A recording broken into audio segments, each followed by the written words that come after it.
No, I mean, all of you know I did a Padayatra. In my Padayatra, I had a great chance to interact with farmers across segments. So I met palm oil farmers, paddy farmers, mango farmers, date farmers, banana farmers, mirchi farmers. You know, what was fascinating for me is that they're working hard, they're investing money ahead of time, and they're not sure at the end are they going to make money or not. And they're doing this every crop cycle. So the way I looked at it, I said, you know, there are two parts of this equation. One, we need to reduce the cost of production. Two, how do we grow commodities and variants of our commodities which we can take to the globe? Now, I'll give you an example. I mean, all of us know that Rayalaseema is known for mango. But predominantly, we grow varietals that we want. Why can't we grow varietals that the world wants? And varietals that Europe wants, Japan wants, which are also higher value in nature. And that's where I believe that state can play a very important role in guiding farmers. Similarly, our dates is another big area. Banana, dragon fruit, chiku is another area. So I think there's a lot of work that we can do as a government in terms of guiding farmers, giving not just subsidies alone, but inputs and even strengthening it with research stations and ensuring that the optimal output and productivity comes from the respective farms. So for me, that's of great interest and passion. The same thing applies even to, palm oil farmers. If you look at it, thanks to Annagaru, Andhra and Telangana, the two Telugu-speaking states have a very important role to play in palm oil, and we help government in terms of saving our forex. We have to support them, but we have to be in the smart way. We have import duties and exports subsidies based on the inflation. So how can we have a table making it easy so that government can take appropriate decisions? For me is very fascinating. So these are, I think, interventions you'll see at a policy level that will come up. And I truly believe that Rayalaseema particularly has a great opportunity to leapfrog in agriculture. It's amazingly fertile soil, and just giving water through drip and giving extension to the appropriate horticulture crop, I think, can truly transform agriculture in that sense. And the last bit I'd like to add is technology plays an important role, more so from government's ability to map which commodity is being grown where and in what quantities, and how should government be prepared in terms of sale price hikes or slumps. Because there are days when tomatoes are highly priced, there are days when tomatoes go for 10 paisa, 50 paisa a kg.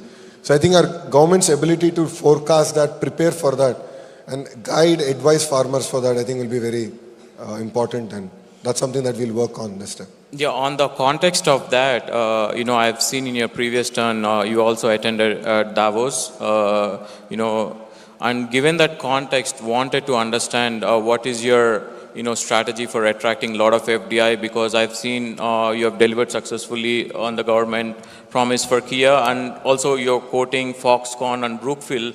What do you see your strategy for bringing a lot of FDI investments to the state of AP? Fundamentally, two things. Number one, India requires a lot of policy intervention at the national level to attract greater investments to our nation. See, today, honestly, it's not just about competing amongst ourselves as states, but we are also competing with other countries. I'm competing with Vietnam for attracting electronics investments.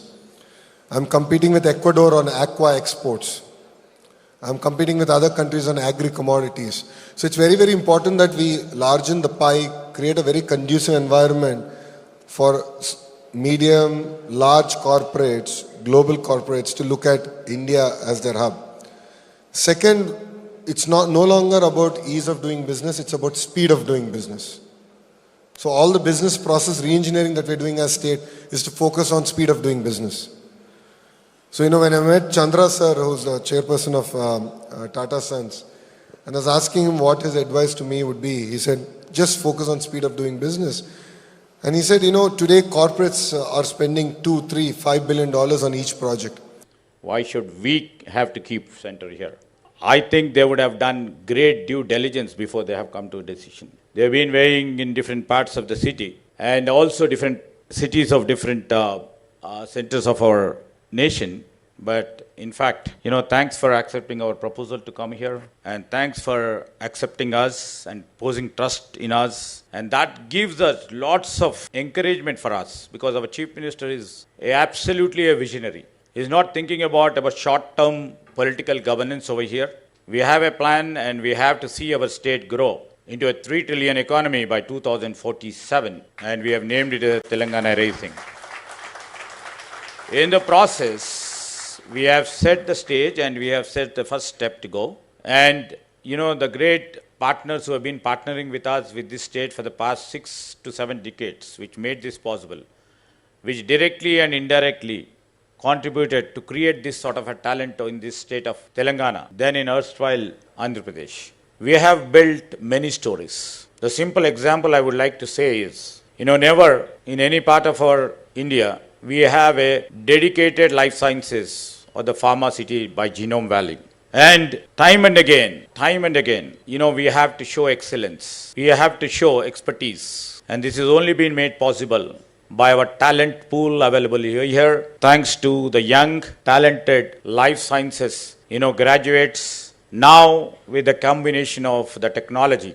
And Hyderabad now becoming a medtech capital for the future world. I think rightly you have chosen this Hyderabad, our Hyderabad, your Hyderabad in Telangana to start your Center for Innovation. And Lily, as the name represents, as you all people represents, it also represents a pure, simple term as a purity. Purity in thoughts, purity in their dedication in service, and also in the production and what they intended to do.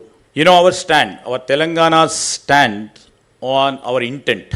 We would like to build for tomorrow a medtech engine for the global South. I would like to mention here where we meet science with data very, very fast and safely, and we hold these partnerships very boldly to move on.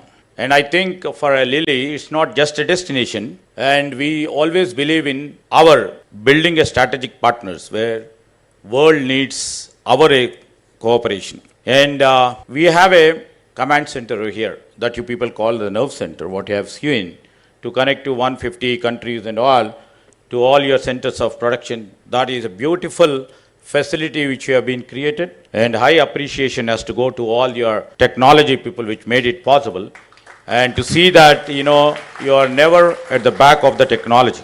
We have seen how me and our Honorable Chief Minister have just seen how your AI-driven research, the cloud-powered patient journeys, you are going to do it from here, where it can change the life-changing therapies across the globe. I would like to mention again, because time and again why I've been mentioning about Hyderabad, why I'm mentioning about the state of Telangana is, everybody knows, it's a city of code.